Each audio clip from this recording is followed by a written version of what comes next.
Come on. There we go.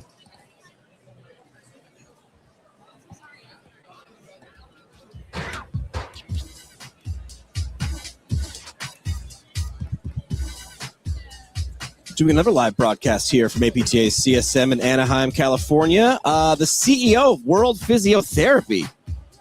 And we've got his entourage, his bodyguards. They're lurking around, making sure everything's taken care of.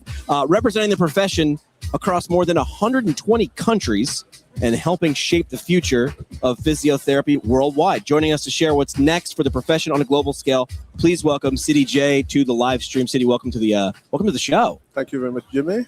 Appreciate you having here. Have you come to CSM before? Is this your first? Funny enough, this is my first CSM. I explained it when I came to my first and went home. I explained it to my classmates because I was still a PT student, and I said it was like a circus with like 18 different circuses in it. Are you getting that same vibe? And this is day one, but definitely, yeah, definitely I am, and it's so impressive. It's unbelievable. Yeah, even though I'm quite used to international congresses. But this is mind-blowing. Yeah, it's a lot. We tell people to pace themselves. It's a marathon, not a sprint. So how do we set up? Let's start with what is World Physio? What is that? I mean, I saw the name while I was a PT student, but I didn't understand it until I was exposed to people who had been to a congress, and then they explained it everything. To me, it felt like the UN of PT. It is indeed. I like that one. But World Physiotherapy is, as the name said, is the World Confederation for Physical Therapy. World Physio is our brand name, but we are legally the World Confederation for Physical Therapy. And that's the global body that represents the profession. We are a confederation of 129 countries, member organization, and we represent over 600,000 physiotherapists around the world. Wow. And Sidy's now going to give us all 129 countries in alphabetical order. Whenever you're ready, just go ahead. No, just kidding. We're not going to do that. So now we understand sort of what things are on the radar. I mean, you just have to pay attention to the entire world. That can't be easy. What are the things that are on your radar? Looking at the scope as wide as it goes, the world. Well, I will respond in kind of two different aspects. The first one is for World Physiotherapy as an institution. As you know, I've been appointed as the CEO last April. Yeah. So it's less than a year, even though I've been working for World Physio for the past 10 years. So we're going through lots of changes as an institution because we are putting back our membership at the heart of World Physio. And that means a lot. It's about integrating our membership's priorities, their vision, their aspiration across the globe. And as you know, it's not a one-size-fits-all. Yeah, it can't be. The reality in the United States is very much different from what we have, let's say, in Sudan or what we have in Senegal. But yet, we are all part of the same global community with a responsibility for World Physio to cater for every one of our members' needs. So for that, we need to be able to go through some strategic changes, redefining our global priorities. And it's good that we are about to embark again on another 3-year cycle where we define our strategic objectives. And it's quite challenging because the world is changing. Yeah. AI is knocking at the door, being perceived by some as a replacement for this profession, which is not, but also is something that we need to embrace and make sure we customize it, we tailor it to our need, making sure that it is a supplement rather than a replacement. Yeah. So also globally, the world is changing. And as a professions that work across the medical field, we need to make sure that we are fit for purpose, we are trained for purpose, our competencies are well defined, our scope of practice well defined, and this across the globe. Yeah. There are countries where it's far more advanced than what we're working on because they've been developing this profession over the past 75 years of World Physio's existence, where direct access is a reality, where the title is protected, where there is a career development plan. You can enter as a clinician and end up being a seasoned academic or an advanced practitioner. But when you look across the globe, it's not the same reality. There are countries where you enter as a clinician, you retire as a clinician. There are countries where you have over 10 million population with one trained physio. Wow. So the dynamics are very different from one point to another. But yet, as a global community, everything we need is from within. We don't have to reinvent everything. Whatever Senegal will be going through in the next 50 years, APTA or APA in Australia have gone through the same process. Years ago. And that level of expertise and knowledge is here. We just need to leverage it. We need to enhance the collaboration within World Physio's member and act as the global community that we should be.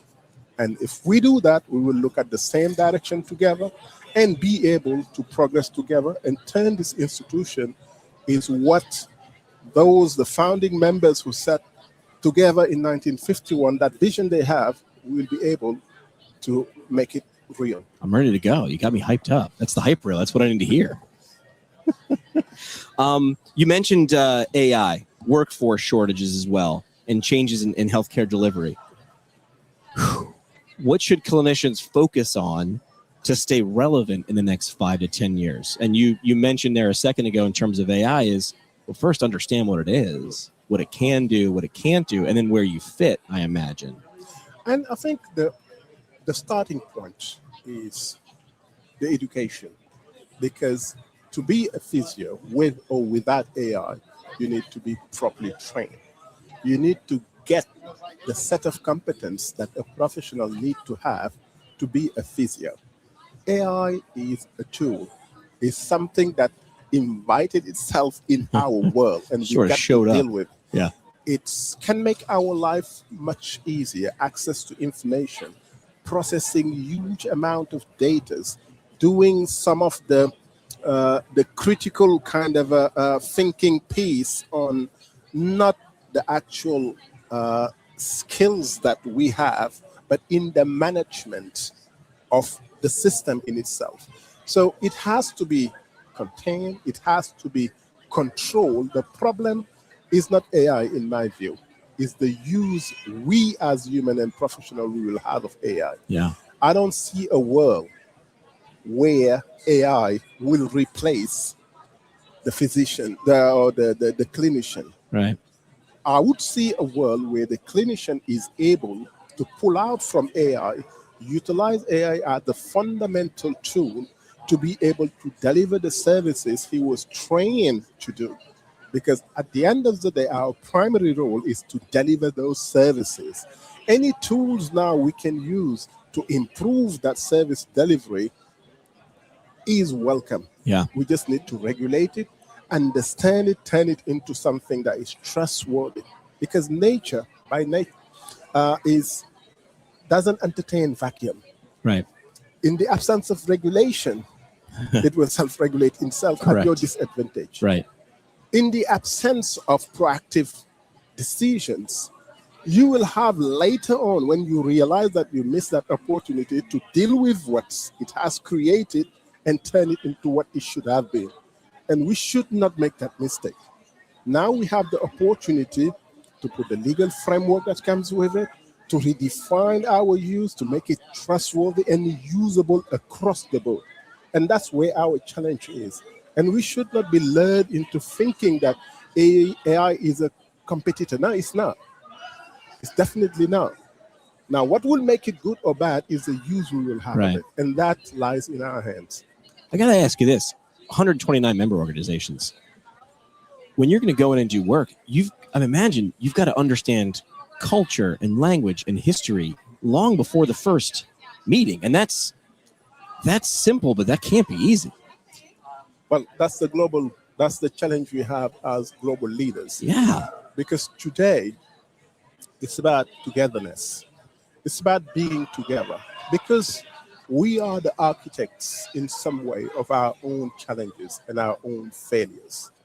Quite often, instead of understanding what we're dealing with and address it head on, we prefer to create parallel alternatives, not knowing that in doing that, we're not negating or eliminating this. We're only turning it into a threat we'll have to deal with in the future. Because today, if you look at each other, we're different.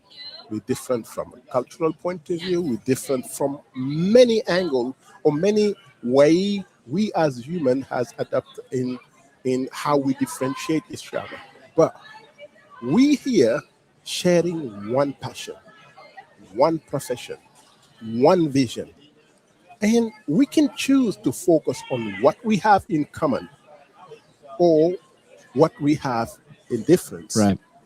And we should not make that, because that difference, we should embrace it and turn it into a positive stimulator for what we have in common, which is this profession. The strength. You turn it into a strength. Turn it into a strength, because if today you have a Ghanaian physio, a Brazilian physio, an American physio, as long as they stay within the sphere of physiotherapy, they speak the same language, have the same issue, the same aspiration, and that's what brings us together. Now, our ability as a global organization is how we can transcend those differences that we're focusing on, turn them into strength. Because there is a saying somewhere around the world where they say 3 heads are better than 1. And we have 129. Yeah. Yes, challenge is different, but 129 countries that share the same passion, share the same profession. And everything we need across the board is already within our own membership. It's about now adopting some principles around diversity, inclusion, recognizing the impact culture and background can have in the way in which we deliver those services. But the services will still be the same across the board. An American patient doesn't have more need than a Brazilian one. A stroke patient is a stroke patient. Right. And it doesn't make a difference between, There's no border. No, not at all. And that is actually our strength as a global organization. Yeah, you said it. It is a daunting task at World Physio to try to understand what direct access could mean for an American physio and what it could mean for a South African physio, because the context is different, the realities are different, and the way in which it's going to be implemented also is different. And there is a learning for us to see how complex needs can be translated into something simple, understandable across the board. Yeah. I'm not going to put you on the spot. You travel around the world. Maybe just some favorite cultures that maybe you weren't exposed to before your work started a decade ago with World Physio. Where are some places that you've been, that you've seen and just loved it? Some highlights. Well, I will mention Tajikistan or Vietnam, because we were invited by WHO to come and do a gap analysis in a country where with close to 10 million population, you have only one trained physio who was trained in India at the bachelor degree level. So, and me, when I got there as an African, it was a cultural shock. Sure. In a sense that for a week I was there, I was the only black guy walking around, which was quite funny. because everyone was friendly, amazed in some way. But when you get into a meeting, you introduce as senior staff from a major organization, then immediately you got people's attention. And you start talking about complex health policies, how this, if you compare it to the United Kingdom where we base, how everything was shocking, you know. Yeah, we have direct access here. Here it's about explaining to somebody from the Ministry of Health what a scope of practice is Sure. for the physiotherapist. But if I look back 7 years after, I'm just so grateful for being part of that change, because today not only we introduced the first entry level program in that country. We've kind of moved people from the Ministry of Health to our different congresses, exposed them to the reality of the profession, the scope of practice, the level of education across the globe. And today, those individuals are our champions in that system, making everything they want, everything they can to help advance the agenda of that profession. And as a global organization, if you look back, knowing that Tajikistan is not even yet member of World Physio, but because of the work we're doing, we have introduced that profession in that country with a contemporary understanding of what the profession is. That's what we call making an impact and changing the future of the profession. Every few years, you have an event that brings together physios from member organizations from around the globe. One is coming up. It's not that far from where we are now. Looks like we're going to head to Mexico. Yes. Let's talk about that. Well, 2027 World Physio Congress will be in Guadalajara. And as you rightly said, it's next door. Yeah. And which gave me the opportunity to call on all American physios to prepare to attend that Congress, because beyond what it offers from a scientific point of view or an education point of view, but it's also about celebrating a profession. It's also about sharing. It's also about belonging to a global community. Because one thing about physio across the board is I've never seen people who love sharing, cherish sharing more than the physios. Yeah. Because, like I said to you earlier, before being the CEO of World Physio, I was the head of development with World Physio. And that gave me the opportunity to go to Vietnam, work on upgrading the entry-level program, to West Africa, to Central Asia, to other Southeast Asian country.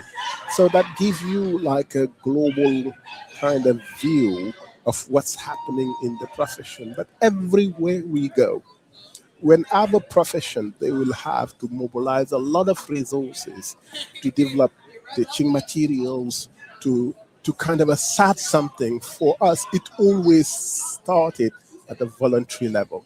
Every time we needed something, it's from within.